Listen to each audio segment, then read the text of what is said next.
প্রিয় বন্ধুরা, আশা করি আপনারা সকলে ভালো আছেন। আজকের ভিডিওতে আপনারা দেখতে পারবেন এখানে ইন্ডাকশন একটা চুলা রয়েছে। এই চুলাটাতে আমরা যখন কারেন্টের লাইনটা দিয়ে দিই তারপরে কয়েলটা হিট হচ্ছে না। কেন এই সমস্যা? অবশ্যই ভিডিও প্রথম থেকে শেষ পর্যন্ত দেখতে থাকুন।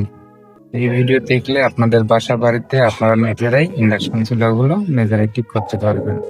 আর দেখতে পাচ্ছেন, সেক্ষেত্রে আমরা পাওয়ারের লাইনটা সুন্দরভাবে প্রবেশ করব। অলরেডি আমি পাওয়ার লাইন দিয়েছি, যেহেতু এখানে কারেন্ট চলে আসছে আপনারা দেখতে পাচ্ছেন। তারপরেও এখানে কয়েলটা হিট হচ্ছে না। কেন এই সমস্যা? ভিডিওটা দেখলেই আপনারা নিজেরাই ইজিলিভাবে এই কাজগুলো করতে পারবেন। আপনারা দেখতে পাচ্ছেন, সেক্ষেত্রে আমি টেস্টার দিয়ে আমি এখানে যে বাটনগুলো রয়েছে সেই বাটনগুলো আমি চেক করতেছি, কিছুতেই হিট হচ্ছে না। এরপরে আমি দেখব এখানে কি এই সমস্যাটা, আপনারা দেখলেই বুঝতে পারবেন। সেক্ষেত্রে আমি এখানে যে মাদারবোর্ডটা রয়েছে মাদারবোর্ডটা আমি খুলে নিব, সে সাথে ডিসপ্লেটা আমি খুলে নিলাম। আপনারা দেখতে পাচ্ছেন অলরেডি আমি চেক করতেছি যে এটা কি সমস্যা। আপনারা দেখতে পাচ্ছেন এখানে একটা ভেরিয়েবল রয়েছে, তো ভেরিয়েবলটা যেহেতু পুড়ে গেছে সেক্ষেত্রে আমি ভেরিয়েবলটা চেঞ্জ করে নিব। ভেরিয়েবলটা অলরেডি আমি চেঞ্জ করতেছি, সেই সাথে আমি তাতালটা একটু হিট করে নিয়েছি। আপনারা দেখতে পাচ্ছেন যে ভেরিয়েবলটা যখন আমি লাগাবো অবশ্যই আমাকে সোল্ডারিং করতে হবে। সেক্ষেত্রে আমি সোল্ডারিং করে নিচ্ছি। তো এখানে অনেকগুলো সমস্যা ফেস করে থাকে, সেক্ষেত্রে সেন্সরের কারণে সমস্যা ফেস করে। E1 H1 লেখা উঠে থাকে অনেক ক্ষেত্রে, এটা সমস্যা হয়ে থাকে সেন্সরের কারণে। তাই আপনারা অন্য একটা সেন্সর দিয়ে চেক করে দেখতে পারেন, তাহলে অবশ্যই সমস্যার সমাধান হয়ে যাবে। এটা যে সমস্যাটা আমি দেখতে পারলাম, এখানে ভেরিয়েবলটা পুড়ে গেছে, সেক্ষেত্রে আমি নতুন করে আবার একটা লাগিয়ে নিলাম।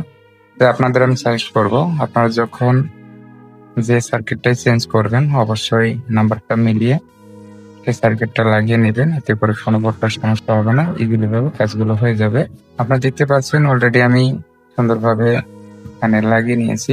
তো আপনাদের বাসা বাড়িতে এরকম যদি চুলাগুলো নষ্ট হয়ে থাকে আপনারা ইজিলি ভাবে কাজগুলো করতে পারবেন। তো অলরেডি আমার লাগানো শেষের দিকে, এখন আমি লাইনটা আবার প্রবেশ করব, দেখি আমার কয়েলটা হিট হয় কিনা। তো অলরেডি আমার কাজগুলো করা শেষের দিকে, এখন আমি উপরে যে কেসিংটা রয়েছে কেসিংটা লাগিয়ে নিব, তারপরে আমি দেখব। আমি কারেন্টের লাইনটা আবারও দিয়ে দিলাম। তো অলরেডি আমার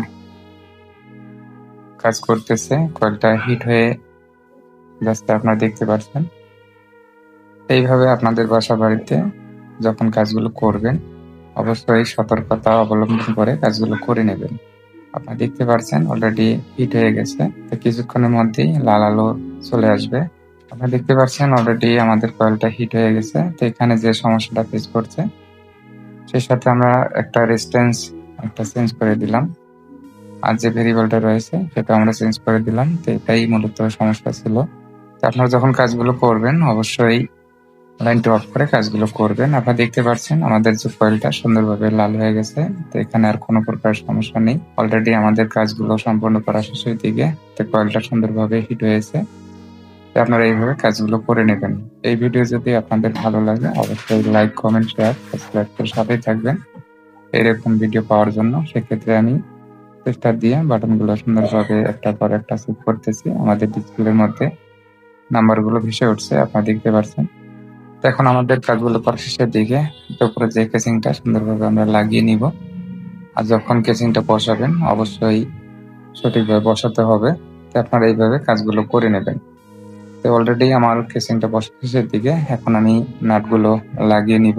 আপনারা দেখতে পাচ্ছেন অলরেডি আমার কেসিংটা বসা শেষের দিকে, আমি নাটগুলো লাগিয়ে নিচ্ছি। তো আমাদের যে চুলার কাজগুলো ছিল এই দুইটা সমস্যা, আমি রেজিস্ট্যান্সটা আর ভেরিয়েবলটা পাল্টে দিয়েছি। তো আপনারা এইভাবে চেঞ্জ করে নেবেন। তো অনেক ক্ষেত্রে চুলার H1 লেখাটা চলে আসে, সেক্ষেত্রে E1 লেখাটা চলে আসে। এটা কি কারণে হয়? যেহেতু এখানে একটা সেন্সর রয়েছে, তো আপনারা সেন্সরটা চেঞ্জ করে অন্য একটা সেন্সর লাগিয়ে নেবেন। সেক্ষেত্রে আপনাদের চুলার যে H1E1 যে লেখাটা এটা কখনোই থাকবে না, এটা চলে যাবে। আপনারা দেখতে পাচ্ছেন আমরা ডিসপ্লেতে সুন্দরভাবে ওয়ার্ডগুলো দেখতে পাচ্ছি। তো আপনারা এইভাবে কাজগুলো করে নেবেন। এই ভিডিও যদি ভালো লাগে অবশ্যই একটা লাইক দিয়ে সাথেই থাকবেন। আপনারা সকলে ভালো থাকবেন। আল্লাহ হাফেজ।